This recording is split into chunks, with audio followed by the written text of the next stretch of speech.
अस्सलाम वालेकुम, मैं हूँ शाहजेब खानजादा। हुकूमत और वज़ीर ख़जाना मोहम्मद औरंगज़ेब के दावे अपनी जगह, मगर ना तो मुल्क में बैरूनी सरमायाकारी आ रही है, ना मईशत इस्तेहकाम से तरक्की की तरफ जा रही है और मुल्क में बेरोज़गारी और गुर्बत बढ़ती जा रही है। वर्ल्ड बैंक भी कह रहा है कि पाकिस्तान का ग्रोथ मॉडल ना तो आवाम की आमदनी में इजाफा कर सकता है और ना ही गुर्बत में कमी ला सकता है। एक तरफ मुल्क में बैरूनी सरमायाकारी आने के दावे अब तक हकीकत नहीं बन सके, तो दूसरी तरफ इस माली साल के पहले 3 माह में प्राइवेट सेक्टर ने कोई नया कर्जा नहीं लिया। हालांकि शरह सूद में नुमायां कमी आई है और ये भी मुल्क में कमज़ोर मुआशी सूरत हाल की निशानदही करता है। कमर्शियल बैंक्स की प्राइवेट सेक्टर लैंडिंग 11 साल की कम तरीन सतह पर पहुँच गई है। अगर GDP ग्रोथ देखी जाए तो गुज़िश्ता 4 साल पाकिस्तान की तारीख के बदतरीन साल रहे हैं। जब नए वज़ीर ख़जाना मोहम्मद औरंगज़ेब को वज़ारत ख़जाना का कलमदान दिया गया तो उनसे तवक्को इस बात की थी कि वो मईशत में रिफॉर्म्स करेंगे। वो खुद भी इस बात को तस्लीम करते रहे कि पाकिस्तान को इस बूम बस्ट के साइकिल से निकलना चाहिए कि तरक्की हो तो साथ करंट अकाउंट का खसारा पैदा हो जाए और फिर डिफ़ॉल्ट का खतरा खड़ा हो जाए। और इसके लिए उन्होंने दावा किया कि वो रिफॉर्म्स करेंगे, मुल्क की बरामदात भी बढ़ाएंगे, मगर वो मुसलसल रिफॉर्म्स में नाकाम नज़र आ रहे हैं। हुकूमत प्राइवेटाइजेशन करने, नुकसान करने वाले इदारों में रिफॉर्म्स करने और गवर्नेंस स्ट्रक्चर में मौजूद खामियों को दूर करने में मुसलसल नाकाम है। और ऐसा लगता है कि कम मुआशी तरक्की, कम बरामदात और बेरोजगारी और गुर्बत में मुसलसल इजाफा एक नया नॉर्मल बन गया है। सितंबर में महंगाई 5.6% रही, जो 10 माह की बुलंद तरीन सतह है। शरह सूद 11% से कम होने और मुल्क में मुआशी सरगर्मियां बढ़ने के इम्कानात मजीद कम हो गए हैं। और इस माली साल के इब्तिदाई 3 माह में FBR को टैक्स कलेक्शन में 198 अरब रुपए के शॉर्टफॉल का सामना है। मुल्क में पहले से ही टैक्स देने वाली इंडस्ट्री इंतहाई बुलंद टैक्स दे रही है और ये भी मुल्क में सरमायाकारी में बहुत बड़ी रुकावट है। रवा माली साल के इब्तिदाई 3 माह में रिटेलर्स, होलसेलर्स और एक्सपोर्टर्स के मुकाबले में तनख्वाहदार तबके ने दुगना टैक्स दिया है।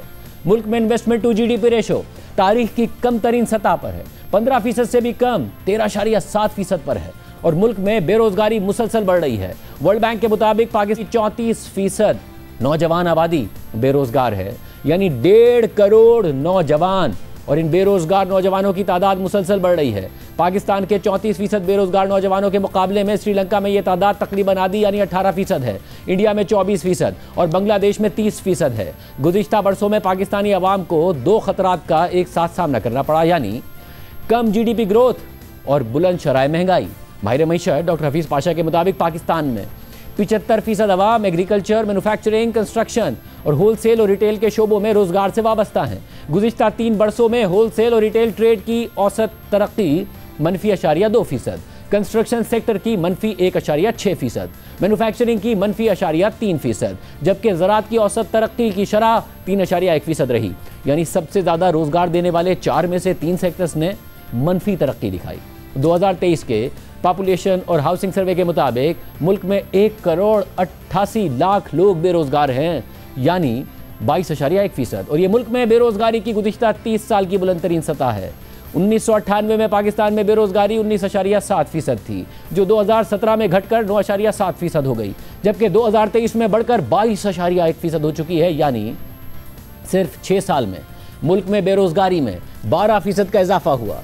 एक तरफ अवाम बेरोजगार हो रहे थे तो दूसरी तरफ गुज़िश्ता 3 बरसों में औसत महंगाई 19% रही।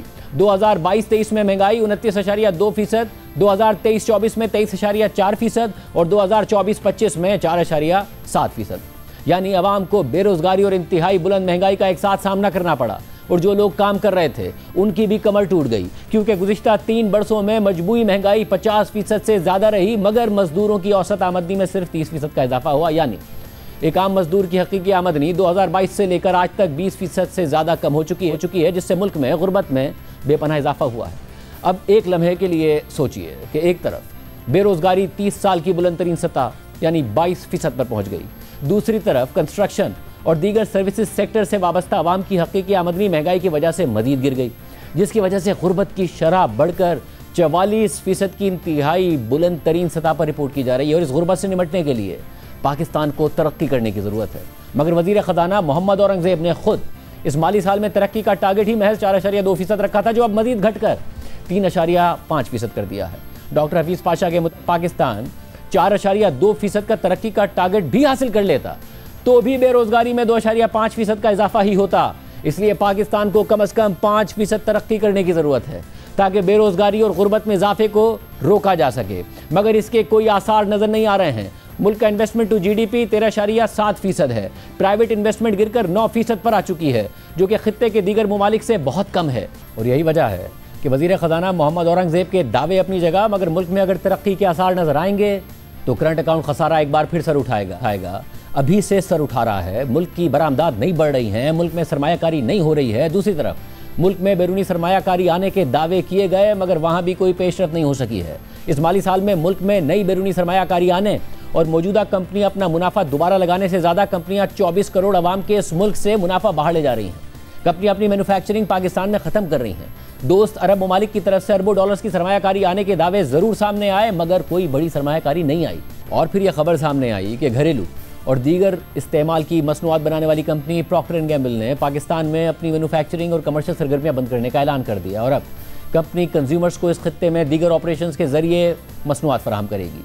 शेल, फाइजर, टोटल एनर्जीज और टेलीनॉर हालिया सालों में पाकिस्तान से अपने ऑपरेशंस बेच कर जा चुके हैं। हालांकि पाकिस्तान आबादी के लिहाज से दुनिया का 5वां बड़ा मुल्क है। प्रॉक्टर एंड गैम्बल 1991 में पाकिस्तान में दाखिल हुई, फिर मुल्क की टॉप कंज्यूमर अशिया बेचने वाली कंपनी बन गई। कंपनी के पैम्पर्स, साबुन, सर्फ, शैम्पू, शेविंग फोम्स और रेजर के साथ साथ दीगर मसनूआत घर घर में इस्तेमाल होने लगी।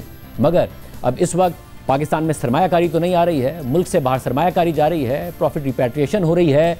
कैसे मुल्क आगे बढ़ेगा, ये सवाल मुसलसल उठ रहा है। इस हवाले से हम बात करेंगे। दो साबिक वज़ीर ख़ज़ाना हमारे साथ मौजूद हैं। हमारे साथ डॉक्टर हफीज़ पाशा साहब मौजूद होंगे। इस वक्त हमारे साथ मौजूद हैं अवाम पाकिस्तान पार्टी के सेक्रेटरी जनरल साबिक वज़ीर ख़ज़ाना मिफ्ता इस्माइल साहब। मिफ्ता इस्माइल साहब, बहुत शुक्रिया मुझे ज्वाइन करने के लिए। मिफ्ता साहब, अब इस वक्त मसला ये हो रहा है कि ज़ाहिर ये हुकूमत आई, उसके बाद था कि कहीं डिफ़ॉल्ट का ख़तरा ना हो। डिफ़ॉल्ट से पाकिस्तान को बचाया गया, स्टेबलाइजेशन की तरफ लाया गया, IMF का प्रोग्राम आया, तो एक दफ़ा फिर ये वादा किया गया कि हम इस बूम बस्ट के साइकिल से अब निकलने जा रहे हैं। अब होंगे मईशत में रिफॉर्म्स, अब आएगी मुल्क में बैरूनी सरमायाकारी और डोमेस्टिक सरमायाकारी भी होगी और मुल्क अब एक्सपोर्ट लेड ग्रोथ के जरिए आगे बढ़ेगा।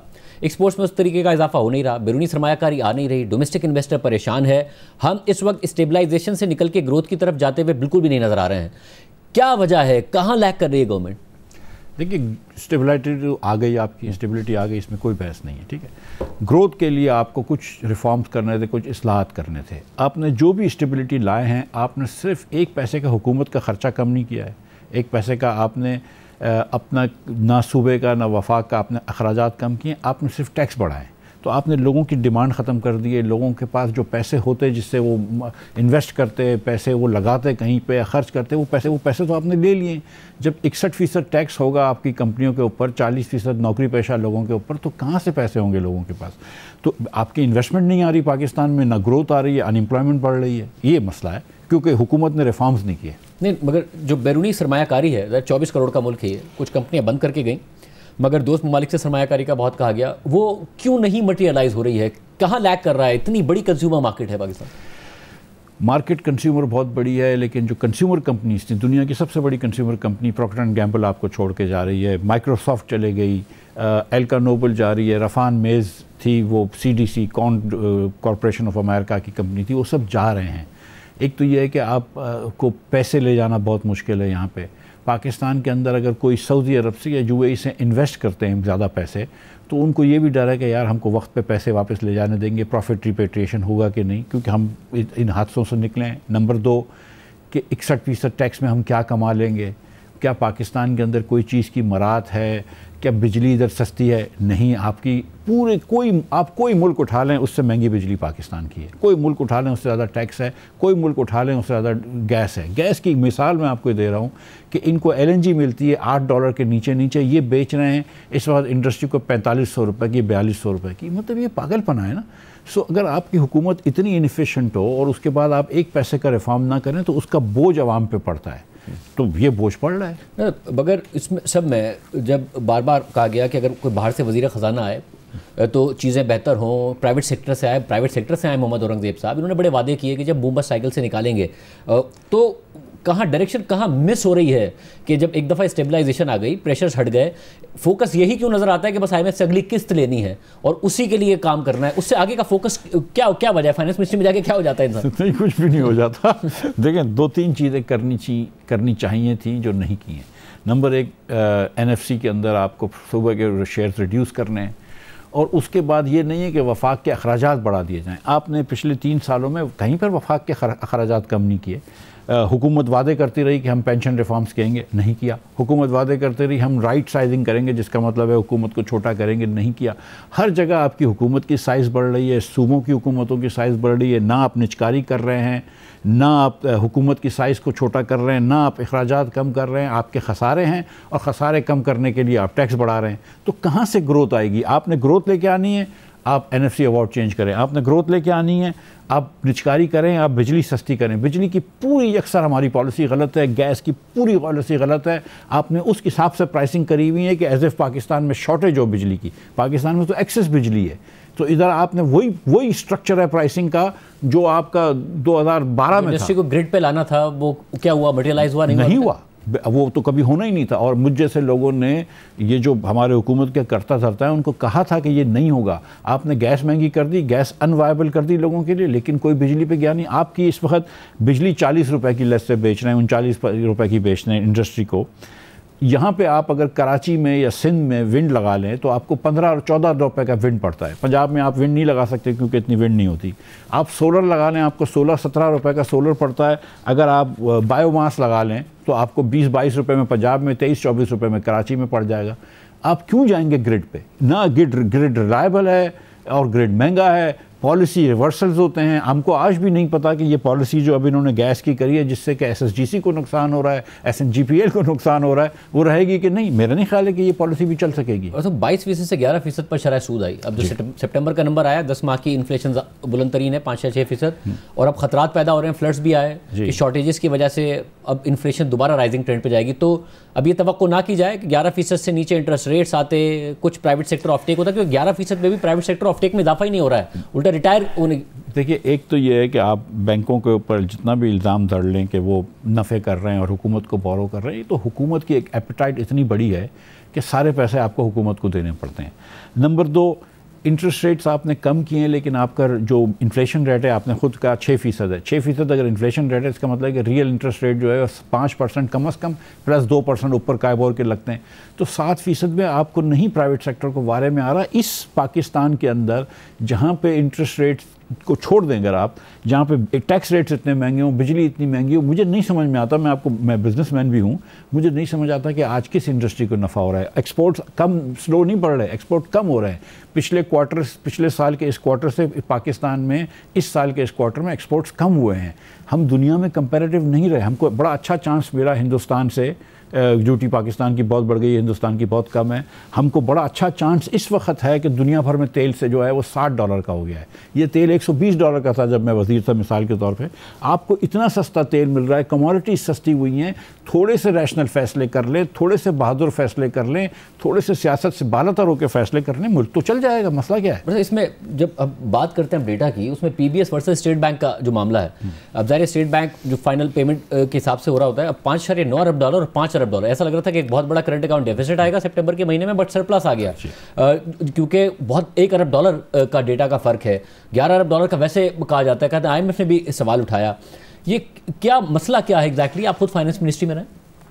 2 इसमें अलग अलग मसले हैं। एक तो नंबर आता है जो आपका प्राल का नंबर होता है, जो कंप्यूटर FBR का नंबर है, उसका और PBS के नंबर में फ़र्क है। और वो प्राल के नंबर ज़्यादा होता है, PBS का नंबर कम होता है। तो PBS थोड़ा सा आपको इम्पोर्ट एक्सपोर्ट कम दिखा रही है, इम्पोर्ट कम दिखा रही है। दूसरा जो फ़र्क है वो स्टेट बैंक से। स्टेट बैंक क्योंकि आपके डॉलर्स आए गए उसके हिसाब से करता है, ये नहीं करते। स्टेट बैंक का डेटा जो है वो ज़्यादा रिलायबल है। अगर स्टेट बैंक कह रहा है कि इस बार करंट अकाउंट डेफिसिट कम है तो सही कह रहा है, लेकिन इसका ये मतलब है कि इस बार आपने इंपोर्ट कर लिया, अभी पैसे नहीं गए, अगले 2 महीनों में पैसे जाएंगे तो ये वापस आ जाएगा आपके उसमें। यानी कि इवेंचुअली जो PBS का नंबर है वो आज नहीं रिफ्लेक्ट हो रहा तो अगले 2 महीने में आ जाएगा।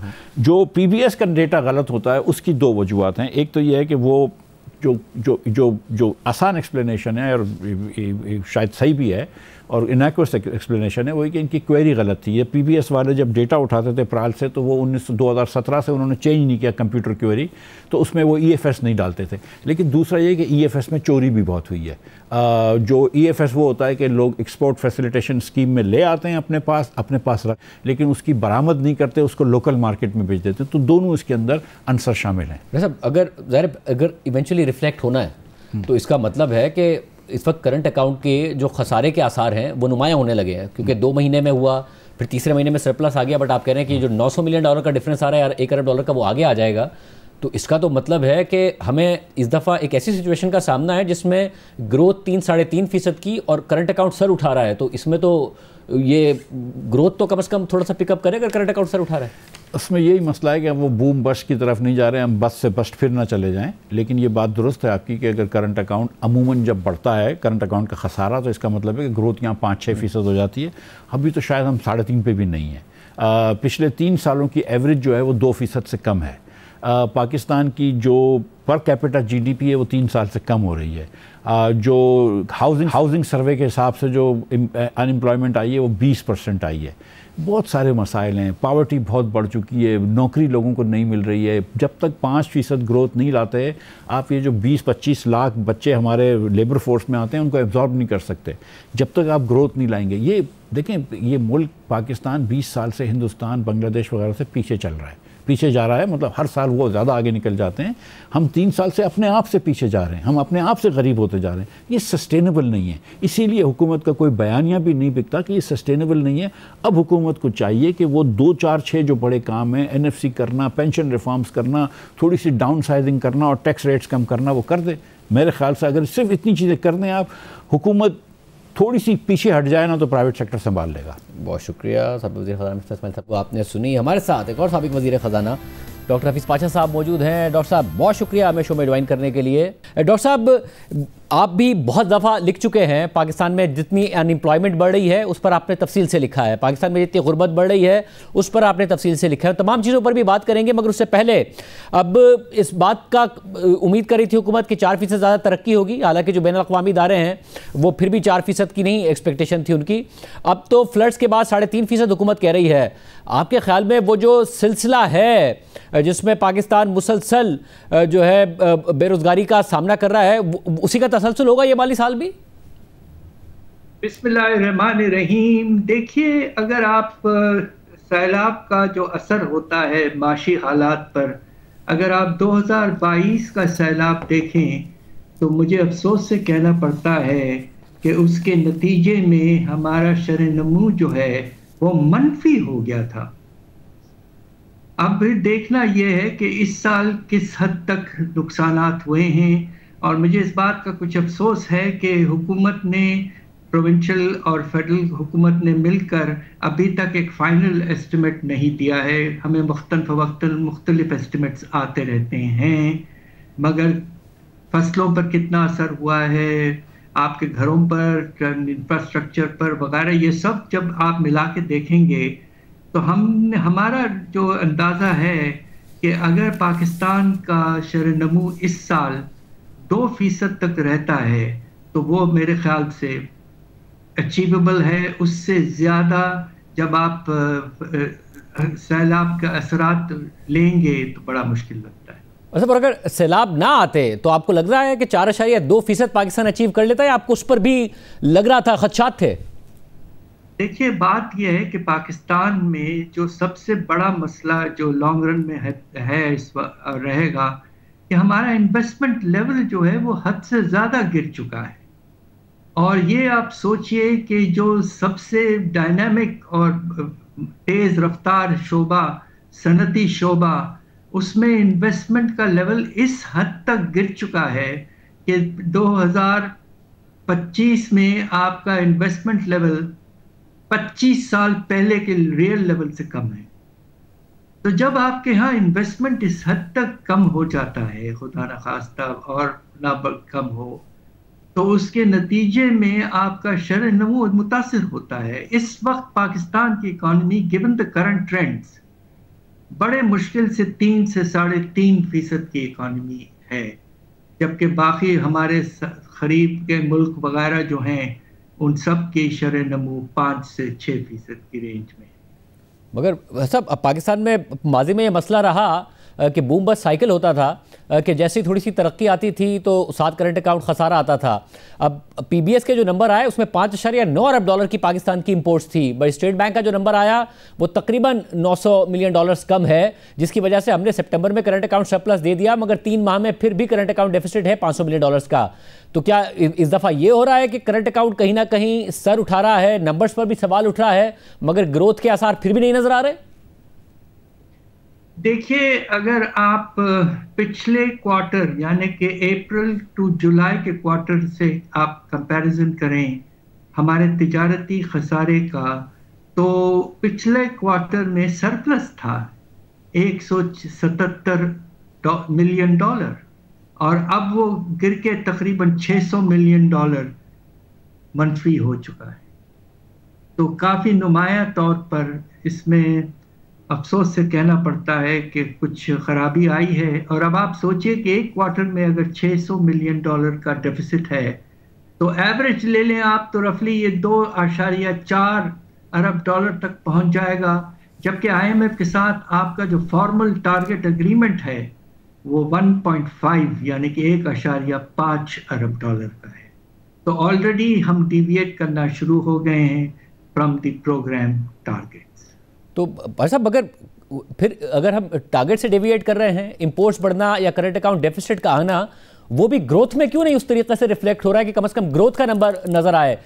ये तो ग्रोथ भी कम, करंट अकाउंट भी सर उठाने लगे, ये क्या और ज्यादा खदशे की बात है?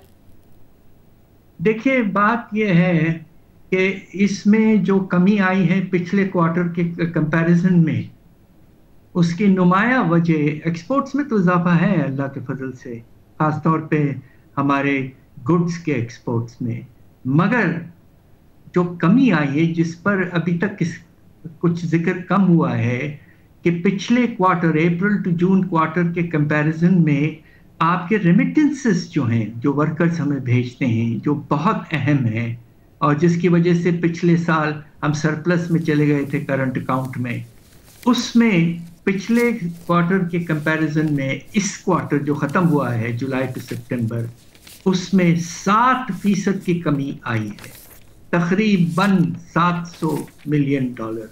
ये ज़रा वरिंग ट्रेंड है कि क्यों रेमिटेंसेस गिरना शुरू हो गए हैं।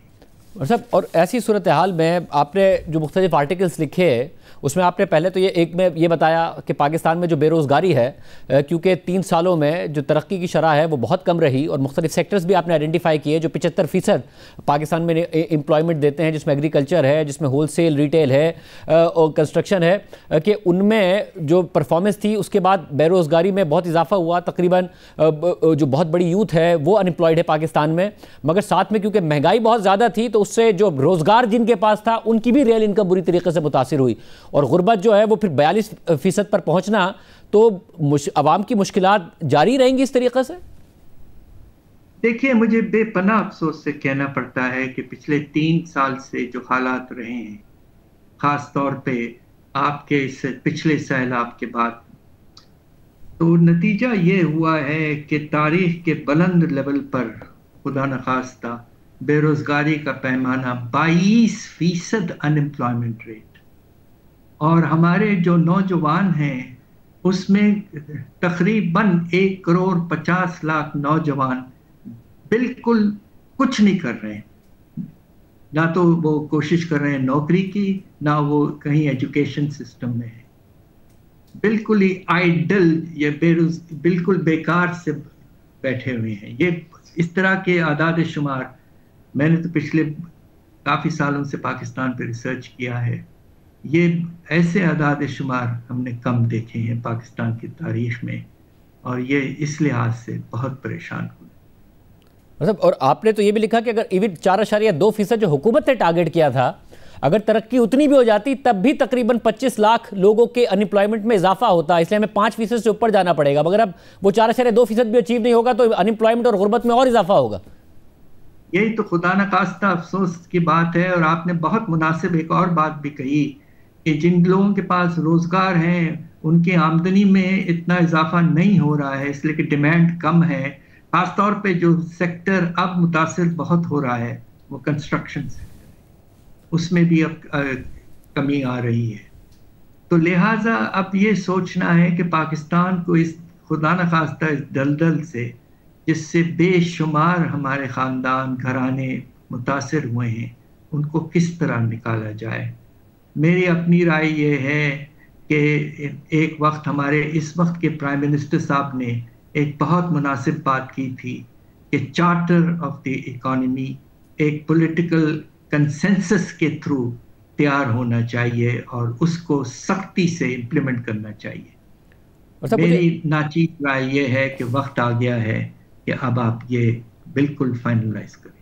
साहब, और गुज़िश्ता बरसों में मुख्तलिफ वज़राए ख़जाना आए, वो कहते थे हम रिफॉर्म्स करेंगे, स्टेबिलिटी आती थी, मगर IMF के प्रोग्राम में होते हुए बस उनका फोकस यही होता था कि किसी तरीके से अगला स्टाफ लेवल एग्रीमेंट हो जाए, अगली किस्त मिल जाए। अब जब ये मोहम्मद औरंगज़ेब साहब आए हैं डॉक्टर साहब, तो उनके भी दावे ये थे कि अब हम बूम बस साइकिल में नहीं जाएंगे और हम रिफॉर्म्स करके दिखाएंगे। क्या उनका फोकस भी अब यही नज़र आता है कि बस किसी तरीके से IMF की किस्त मिल जाए, IMF की शराइत किसी भी तरीके से पूरी हो जाए, उनमें रहते हुए कोई रिफॉर्म ऐसा जिससे मुल्क तरक्की की राह पर चले, वो आपको दिख रहा है? रिफॉर्म्स में दो शोबे ऐसे हैं जिस पर रिफॉर्म्स की बेपनाह ज़रूरत है। एक तो आपके बरामदात जो मुतासिर हो रहे हैं, और अब आप ये देखिए कि पिछले क्वार्टर के लिहाज से आपके एक्सपोर्ट्स में सिर्फ 3% का इजाफा हुआ है।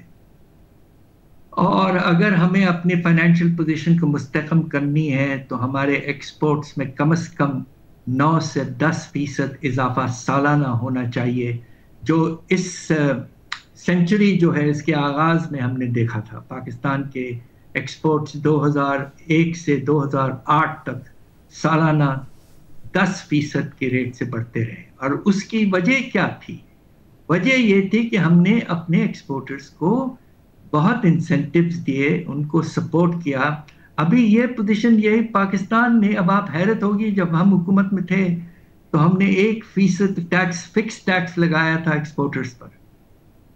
वो पिछले साल के बजट में आपने निकाल दिया और फुल टैक्स पे ले आए। दुनिया भर में एक्सपोर्टर्स को इंसेंटिव्स मिलते हैं, बांग्लादेश देता है, हिंदुस्तान देता है। हमने अपने एक्सपोर्टर्स से इंसेंटिव्स हटा लिए, और अब एक और बड़ा प्रॉब्लम कि 1.5 साल तकरीबन होने को आए हैं, रुपए की कदर को आपने आर्टिफिशियल इतना मुस्तहकम रखा है। इस वक्त अगर मैं थोड़ा टेक्निकल बात करूं कि रियल इफेक्टिव एक्सचेंज रेट आपका 100 से ऊपर जा चुका है, और एक्सपोर्टर्स को मुनासिब कीमत नहीं मिल रही है रुपीस में। तो इस तरह के स्टेप्स आपको लेने हैं टू कंसोलिडेट, प्रमोट एक्सपोर्ट्स। दूसरा, आपको रेवेन्यूज को ब्रॉड बेस करना है। आपका बेस जो है रेवेन्यूज का, वो 2-3 सेक्टर्स पे बेस्ड है। एक आपका कॉरपोरेट सेक्टर, दूसरा बैंकिंग का जो सेक्टर, फाइनेंशियल सेक्टर, और तीसरा आपके सैलरी क्लास। आपके 3 और बड़े शोबे हैं जहां से बेशुमार रेवेन्यूज हासिल कर सकते हैं अगर आप निज़ाम ठीक करें और लॉज को इम्प्लीमेंट करें। एक आपकी प्रॉपर्टी, जिसपे 6 टैक्सेस हैं पाकिस्तान में, फेडरल और प्रोविंशियल, और खींच खांच के हम 200 अरब उठाते हैं कुल। दूसरा आपका जो बड़ा सेक्टर है इकोनॉमी का, सबसे बड़ा sector wholesale and retail trade sector, just as a sub sector. तो उसमें आप ये देखिए कि रेवेन्यूज ना होने के बराबर है। पिछले साल हमने ताजिर दोस्त स्कीम चलाई थी, 50 अरब का टारगेट रखा, उसका 1/4 हिस्सा भी शायद नहीं हो पाया। और तीसरा क्लास जो है वो एग्रीकल्चरल, आपके बड़े जमींदार। तो पाकिस्तान को अपने बदन के खून को अगर बढ़ाना है तो 2 चीज़ों की ज़रूरत है, बरामदात और टैक्स रेवेन्यूज। उसके नतीजे में इकॉनमी फिर से आगे बढ़ना शुरू हो जाएगी, ख़ास तौर पे जब आप टैक्स रेवेन्यूज अपने इंफ्रास्ट्रक्चर और डेवलपमेंट प्रोजेक्ट्स की तरफ ले जाएंगे।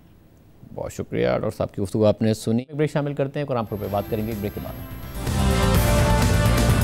मुलाजमत पेशा खवातीन के इंतहाई ज़रूरी हक मैटरनिटी लीव के हवाले से एक अहम फैसला सामने आया है। ये फैसला वफाकी मोहतसिब बराए इंसदाद हिरासानी यानी federal ombudsperson for protection against harassment of women at the work place ने जारी किया है, जिसमें एक खातून जिन्हें मैटरनिटी लीव के दौरान नौकरी से निकाल दिया गया था, उनकी दरख्वास्त पर नौकरी से निकालने वाली कंपनी पर 10 लाख रुपए जुर्माना आयद किया गया है। जिसमें से 8 लाख रुपए खातून को बतौर मुआवजा दिया जाना है, जबकि 2 लाख रुपए जुर्माने की मद में कौमी खजाने में जमा कराने का हुक्म दिया गया है। साथ ही कंपनी की जानिब से खातून की बरतरफी को कलअदम करार देते हुए करार दिया गया है कि खातून की नौकरी उसी तारीख से बरकरार है जिस तारीख को उन्हें बरतरफ करने का लेटर जारी किया गया था, और साथ ही वो नौकरी से जुड़े हुए तमाम हुकूक की भी हकदार हैं। ये शिकायत खातून की जानिब से इस्लामाबाद में मौजूद एक IT कंपनी के खिलाफ दायर की गई थी, जिसमें इस कंपनी के CEO के जरिए कंपनी पर protection against harassment of women at the work place act 2010 के तहत सिनफी इम्तियाज का इल्ज़ाम लगाया गया था। वफाकी मोतसिब बराए इंसदादे हिरासानी के फैसले के मुताबिक जुलाई 2022 में शिकायत कुनंदा खातून ने बतौर HR मैनेजर मज़कूरा कंपनी में नौकरी शुरू की।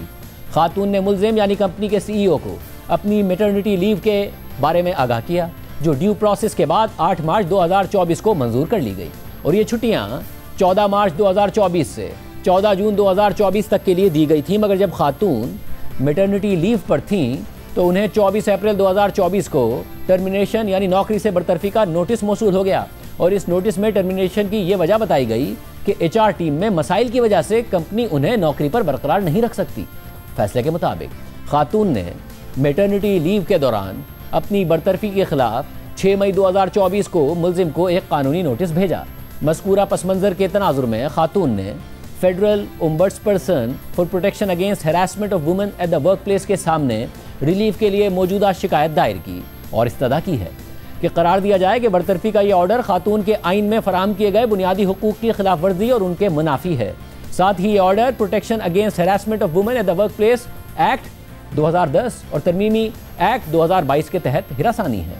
इंसाफ के मफाद में बरतरफी के इस ऑर्डर को कलअदम करार दिया जाए। मुल्जिम को हिदायत दी जाए कि वो बरतरफी की तारीख से बहाली की तारीख तक शिकायत कुनंदा खातून के तमाम वाजबात अदा करे।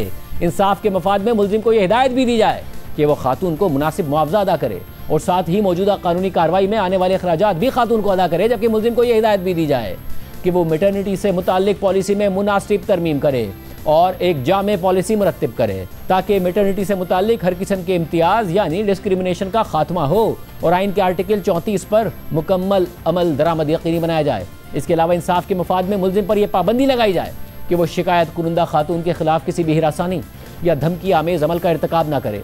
इसके बाद वफाकी मोहतसिब बराए इंसदादे हिरासानी ने केस की समाअत की तफसीलात फैसले में शामिल की हैं और लिखा है कि खातून के दावे और शिकायत की मुखालफत करते हुए मुल्जिम की जानिब से टेक्निकल और हक़ाइक़ पर मबनी एतराज़ात उठाए गए। मुल्जिम की जानिब से बुनियादी एतराज़ ये था कि यह शिकायत protection against harassment of women at the work place act 2010 के तहत हिरासानी के ज़मरे में नहीं आती। फैसले के मुताबिक दोनों फरीक़ैन ने अपने शवाहिद पेश किए। प्रोसिक्यूशन के गवाह की हैसियत से खातून का बयान रिकॉर्ड कराया गया। उन्होंने दस्तावेजी शवाहिद भी पेश किए, जबकि शिकायत कुनंदा खातून पर दूसरे फरीक को जिरह का मौका भी दिया गया। साथ ही मज़कूरा कंपनी की जानिब से ऑथराइज नुमाइंदे ने डिफेंस के गवाह के तौर पर अपना बयान रिकॉर्ड कराया और उन्होंने भी दस्तावेजी शवाहिद पेश किए और उन पर मुखालिफ फरीक की जानिब से जिरह भी की गई। दोनों फरीक़ैन के शवाहिद रिकॉर्ड होने के बाद फरीक़ैन के वकला ने अपने अपने मौक़िफ़ के हक़ में हतमी दलाइल भी पेश किए। मुल्जिम के वकील ने यह मौक़िफ़ भी इख्तियार किया कि छुट्टी के दौरान खातून ने किसी और कंपनी में मुलाजमत इख्तियार कर ली थी, इसलिए इस खातून ने कंपनी में अपने तमाम हुकूक अगर कोई थे तो वो खुद ही छोड़ दिए या उनसे महरूम हो गई। इसके बाद फैसले में लिखा गया है कि दस्तयाब रिकॉर्ड और मुल्जिम के अपने तस्लीम किए गए मौक़िफ़ के मुताबिक 14 मार्च 2024 से 14 जून 2024 तक खातून की मैटरनिटी लीव मंजूर की गई थी और इस सूरत हाल के तहत शिकायत कुनंदा खातून को 15 जून 2024 को अपनी ड्यूटी दोबारा संभालनी थी। ताहम कंपनी ने 24 अप्रैल 2024 को नौकरी से बरतरफी का लेटर जारी कर दिया, यानी खातून की मैटरनिटी लीव ख़त्म होने से तकरीबन 2 महीने पहले नौकरी से निकाल दिया गया। इस लेटर में HR टीम में मसाइल को बरतरफी की वजह करार दिया गया था। ताहम HR टीम में इन मुबैना मसाइल के बारे में कोई तफसीली वजाहत नहीं दी गई। फैसले के मुताबिक ये सवाल पैदा होता है कि वो कौन से मसाइल थे और कौन से ऐसे गैर मामूली हालात थे कि जिन्होंने मुल्जिम कंपनी को मजबूर किया कि वह खातून की मंजूर शुदा मैटरनिटी लीव के दौरान ही टर्मिनेशन का लेटर जारी करे। इस हवाले से मुल्जिम की जानिब से कोई ठोस या माकूल वजह पेश नहीं की गई। कंपनी के नुमाइंदे जिन्होंने बयान रिकॉर्ड कराया था वो भी इत्मीनान बख्श तरीके से कंपनी के मज़कूरा मौक़िफ़ को साबित या वाज़ेह ना कर सके। इसके बरक्स उन पर की गई जिरह के मोहतात जायज़े से इंकिशाफ होता है कि उन्हें इस मामले के हवाले से फ़र्स्ट हैंड इंफॉर्मेशन ही नहीं थी, बल्कि उन्हें ये मालूमात कंपनी के डायरेक्टर की जानिब से मिली थी, जो खुद इस मुकदमे में बतौर गवाह पेश नहीं हुए। जबकि जिरह के दौरान डिफेंस के पहले गवाह यानी कंपनी के गवाह ने साफ अल्फाज में तस्लीम किया कि अगर किसी खातून को मंजूर शुदा मैटरनिटी लीव के दौरान बरतरफ किया जाए और ऐसा दोनों फरीक़ैन की बाहमी रजामंदी से ना किया गया हो तो ये अमल सिनफी इम्तियाज़ के मुतरादिफ होता है। उन्होंने मज़ीद एतराफ़ किया कि रिकॉर्ड पर ऐसा कोई सबूत मौजूद नहीं है कि जो ये साबित करे कि खातून ने बाहमी रजामंदी से बरतरफी की दरख्वास्त दी हो। फैसले में मज़ीद लिखा है कि अब जबकि ये बात रिकॉर्ड पर साबित और तस्लीम शुदा है कि शिकायत कुरुंदा खातून को मैटरनिटी लीव के दौरान यानी उसके ख़त्म होने से तकरीबन 2 महीने पहले ही बरतरफ कर दिया गया, तो यह ज़रूरी है कि कंपनी के इस इक़दाम के असरात और कानूनी हैसियत का जायज़ा लिया जाए। पाकिस्तान के आइन के आर्टिकल 35 और 37 के तहत रियासत पर यह जिम्मेदारी आयद होती है कि वो शादी, ख़ानदान, माँ और बच्चे का तहफ़्फ़ुज़ करे और इस मकसद के तहत मुलाजमत पेशा ख़वातीन को मैटरनिटी के हुकूक की फराहमी यकीनी बनाए। आइन का आर्टिकल 25 सिनफी इम्तियाज़ से मुताल्लिक है और ये वाज़ेह करता है कि ख़वातीन की सेहत की ज़रूरियात जैसे कि मैटरनिटी के दौरान देखभाल को नज़रअंदाज करना सिनफी इम्तियाज़ के ज़मरे में आता है। महफूज ज़चगी के हक़ की खिलाफ वर्जी आर्टिकल 25 की खिलाफ वर्जी है और साथ ही ये आर्टिकल 14 में फराहम किए गए ख़वातीन के वक़ार के हक़ को भी मजरू करती है और ये हक़ एब्सोल्यूट, नाकाबिले बहस और नाकाबिले तनसीख है। आइन ने मुलाजमत पेशा ख़वातीन के लिए मैटरनिटी लीव को महफूज ज़चगी के हवाले से लाजमी करार दिया है और जैसे कि महफूज ज़चगी हर औरत का बुनियादी हक़ है तो वैसे ही मैटरनिटी लीव का हक़ भी इसी दर्जे का होना चाहिए। फैसले में मज़ीद लिखा है कि आइन और मुल्की क़वानीन मजमूई तौर पर मैटरनिटी राइट्स के एतराफ़ के ज़रिए ख़वातीन के तहफ़्फ़ुज़ और उन्हें बाइख्तियार बनाने को यकीनी बनाते हैं। आइन के आर्टिकल 37 के तहत रियासत को यह हिदायत दी गई है कि वो मुनसिफाना और काम करने के लिए अच्छे हालात फराहम करे और तमाम शोबों में काम करने वाली ख़वातीन के लिए मैटरनिटी बेनिफिट्स को यकीनी बनाए। ख़ास तौर पर मैटरनिटी और पैटर्निटी लीव एक्ट 2023 दोनों वालिदैन के लिए छुट्टी की मंजूरी के तरीक़ाकार और हक़ को वाज़ेह करता है और मजमूई तौर पर यह तमाम शिक़ें ख़वातीन के आइनी हुकूक जैसे कि उनका वक़ार, बराबरी और समाजी तहफ़्फ़ुज़ की ज़मानत देती हैं और साथ ही रियासत की ये ज़िम्मेदारी भी उजागर करती हैं कि वो माँ की सेहत और बहबूद के तहफ़्फ़ुज़ को यकीनी बनाए। इसके बाद फैसले में ख़वातीन के हुकूक, सिनफ़ी इम्तियाज़, ख़ास तौर पर मैटरनिटी के दौरान ख़वातीन के हुकूक से मुताल्लिक़ आलमी क़वानीन और बैनुल अक़वामी इदारों की रिकमेंडेशंस के हवाले शामिल किए गए हैं। सिनफ़ी इम्तियाज़ से जुड़े मुख्तलिफ़ केसेस का हवाला दिया गया है और फिर मौजूदा केस पर वापस आते हुए लिखा गया है कि जहाँ तक मुल्ज़िम के इस मौक़िफ़ का ताल्लुक है कि खातून ने मैटरनिटी लीव के दौरान किसी दूसरी कंपनी में मुलाजमत इख्तियार कर ली थी, लिहाजा वो पहली कंपनी में अपने हक़ से महरूम हो जाती है, तो ये मौक़िफ़ गैर मुतालिका और नाकाबिले कबूल है। खातून की पहली कंपनी से अपनी बरतरफी का लेटर जारी होने के बाद किसी दूसरी कंपनी में मुलाजमत इख्तियार करने को इस अंदाज से नहीं देखा जा सकता कि वो पहली कंपनी के खिलाफ अपनी शिकायत के इजाले के लिए मौजूदा दरख्वास्त दायर नहीं कर सकती। मज़कूरा बहस के नतीजे में मुल्ज़िम की जानिब से शिकायत कुरुंदा खातून को मैटरनिटी लीव के दौरान बरतरफ करना protection against harassment of women at the work place act 2010 के सेक्शन 2H के मानों में सिनफ़ी इम्तियाज़ के ज़मरे में आता है और यह अमल मज़कूरा कानून की शिक 4 की ज़ेली शिक 4 के तहत काबिल सज़ा भी है और मज़कूरा हालात को मद्देनज़र रखते हुए ये मुनासिब और मुनसिफाना है कि मुल्ज़िम पर 10 लाख रुपए जुर्माना आयद किया जाए, जिसमें से 8 लाख रुपए खातून को बतौर मुआवजा अदा किए जाएँ, जबकि बाकी 2 लाख रुपए कौमी ख़जाने में जुर्माने की मद में जमा कराए जाएँ। इसके अलावा 24 अप्रैल 2024 का नौकरी से बरतरफी का ऑर्डर कानून की नज़र में कलअदम है और इसका खातून की मुलाजमत पर कोई असर नहीं पड़ता, तो लिहाजा इसे ऐसे तस्वुर किया जाएगा कि जैसे खातून के खिलाफ कोई बरतरफी का ऑर्डर जारी ही नहीं हुआ था और वो 14 जून 2024 तक और उसके बाद भी कंपनी की मुलाजमा रही हैं।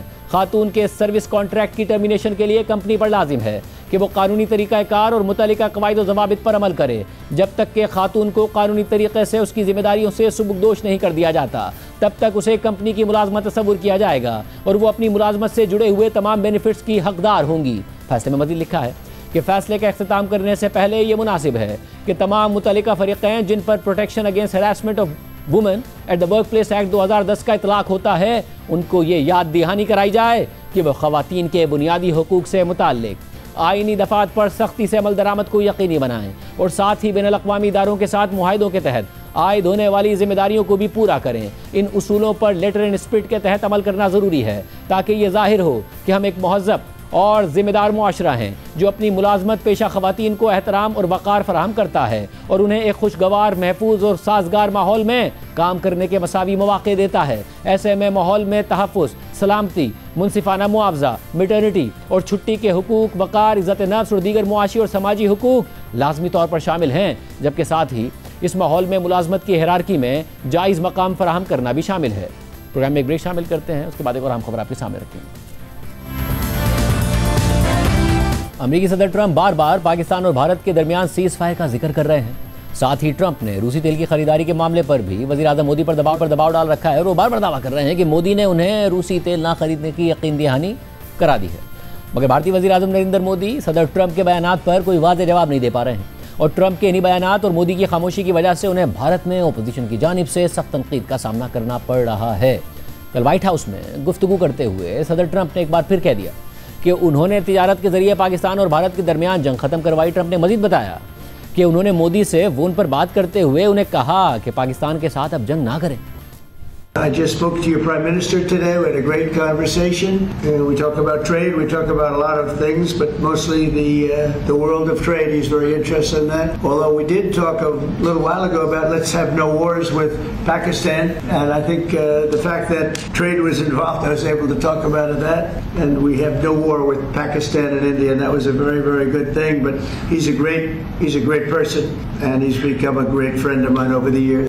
इसके अलावा ट्रंप ने मोदी से टेलीफोनिक गुफ्तगू का हवाला देते हुए एक बार फिर भारत की जानिब से रूसी तेल की खरीदारी का जिक्र किया और कहा कि मोदी ने मुझे यकीन दिलाया है कि भारत रूसी तेल की खरीदारी कम कर देगा। I love the people of India and we're working on some great deals between our countries. I spoke to Prime Minister Modi today, as I mentioned before, and we just have a very good relationship.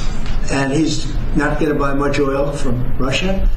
He wants to see that war end as much as I do. He wants to see the war end with Russia, Ukraine. And as you know, they're not going to be buying too much oil. So they've cut it way back and they're continuing to cut it way back. सबके बाद भारतीय media दावा कर रहा है कि America और भारत के दरमियान ट्रेड डील होने वाली है, टैरिफ्स कम होने वाले हैं। सदर ट्रंप ये मुसलसल बयान दे रहे हैं, मगर इन दोनों मामलात पर मुकम्मल तौर पर मोदी खामोश हैं। ट्रंप से होने वाली हालिया गुफ्तगू पर मोदी ने एक्स पर पोस्ट करते हुए लिखा कि सदर ट्रंप, आपकी फ़ोन कॉल और दिवाली की मुबारकबाद के लिए शुक्रिया। उम्मीद है कि रोशनी के इस त्यौहार पर हमारी दोनों अजीम जमहूरियतें उम्मीद की रोशनी से दुनिया को मुनव्वर करती रहेंगी और हर किस्म की दहशतगर्दी के खिलाफ मुत्तहिद खड़ी रहेंगी। यानी मोदी कह रहे हैं कि अब उनकी ट्रंप से बात हो गई है, मगर उनकी जानिब से अब भी अहम मामलात पर खामोशी इख्तियार की गई, जिस पर एक बार फिर भारत में उनकी अपोजिशन जमात कांग्रेस ने उन्हें सख्त तनकीद का निशाना बनाया है और एक्स पर वीडियो पोस्ट की है और लिखा है कि नरेंद्र मोदी एक डरपोक वज़ीर आज़म। इसके अलावा कांग्रेस ने एक और पोस्ट में मोदी और ट्रंप की तस्वीर लगाई है, जिसमें लिखा है कि ट्रंप ने 56 बार कहा है कि उन्होंने पाक भारत जंग ख़त्म करवाई।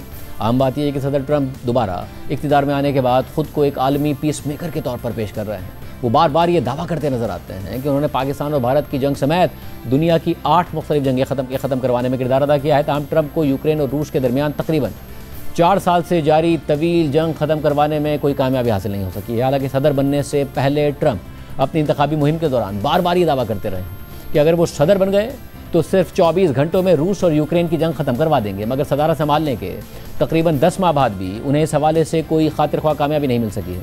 इस दौरान कई बार कुछ पेशरफ्त ज़रूर हुई। उनकी रूसी सदर पुतिन से अहम मुलाकात भी हुई और उन्होंने यूक्रेनी सदर ज़ेलेंस्की पर जंगबंदी के लिए खासा दबाव भी डाला, लेकिन इन तमाम कोशिशों के बावजूद ट्रंप जंग ख़त्म करवाने में नाकाम रहे हैं। हाल ही में ट्रंप ने ऐलान किया था कि वो जल्द ही रूसी सदर पुतिन से एक बार फिर मुलाकात करेंगे ताकि जंग के खात्मे की राह निकल सके, मगर अब ये मुलाकात भी मनसूख कर दी गई है। आज के प्रोग्राम में इतना ही। इजाज़त दीजिए। अल्लाह हाफ़िज़।